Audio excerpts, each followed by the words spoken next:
আসসালামু আলাইকুম রহমতুল্লাহি ওয়া বারাকাতুহু। প্রিয় মুসলমান ভাইয়েরা, আজকে আমরা জানবো জুম্মা এবং আসর এর মাঝখানে কোন আমল বেশি বেশি করে করতে হবে।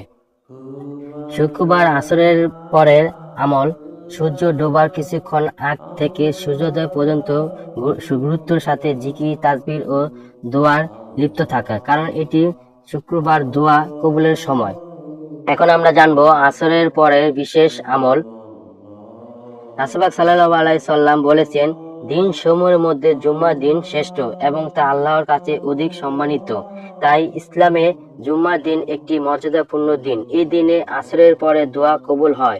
এটি মুমিন মুসলমানের জন্য মর্যাদাপূর্ণ। হাদিসে আরো এসেছে, সূর্য উদয় হওয়ার দিনগুলোর মধ্যে জুম্মার দিন সর্বোত্তম। এই দিনে আদম আলাইহিস সালামকে সৃষ্টি করা হয়েছে। এই দিনে তাকে জান্নাতে প্রবেশ করানো হয়েছে এবং এই দিনে তাকে জান্নাত থেকে বের করা হয়েছে।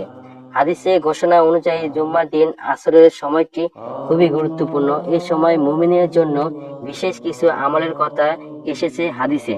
আমলগুলোর মধ্যে রয়েছে দোয়া, জিকির ও ইস্তেগফার ইত্যাদি। এছাড়াও আরেকটি আমলের কথা বর্ণিত হয়েছে, সেটি হলো বিশেষ নিয়তে দরুদ পাঠ করা। জুম্মার দিন আসরের পরে বিশেষ আমল।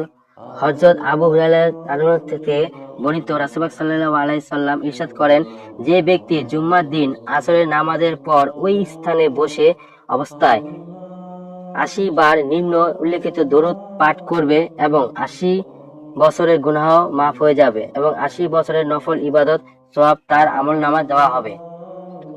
দরুদটি হলো আল্লাহুম্মা সাল্লি আলা মুহাম্মাদিউ। তাছাড়া যে কোনো দরুদ পড়লেই হবে। জুম্মার দিন একটি সময় রয়েছে যেটি খুবই গুরুত্বপূর্ণ, কারণ হাদিসে ওই সময় দোয়া কবুলের কথা বলা হয়েছে।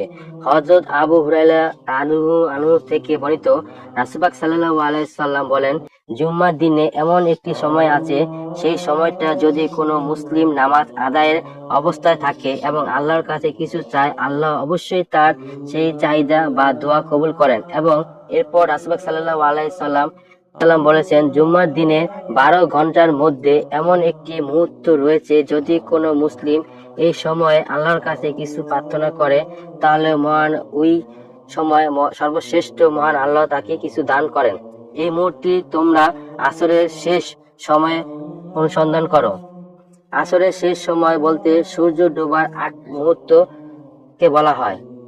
আল্লাহ তাআলা মুসলিম উম্মতকে জুম্মার দিন বেশি বেশি করে মনোযোগী হওয়ার তৌফিক দান করুন এবং বেশি বেশি করে দোয়া, ইস্তেগফার, জিকির করার তৌফিক দান করুন।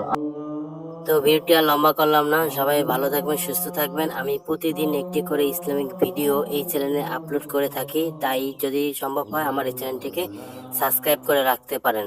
তো আসসালামু আলাইকুম রহমতুল্লাহি ওয়া বারাকাতুহু।